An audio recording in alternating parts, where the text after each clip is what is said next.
Ayan, meron po tayong bagong menu, Paris Buto-Buto. Ayan. Sige na, salin mo na. Malambot na yan. Bagong menu to ha, Paris Buto-Buto ang tawag dito. Sama ko na taba. Tatarin niya mamaya. Ayan, mas marami siyang laman. Konti lang yung buto.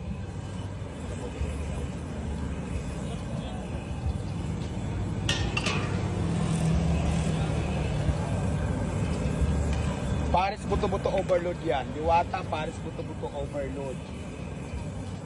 Only rice pa rin ito guys. Only rice pa rin to.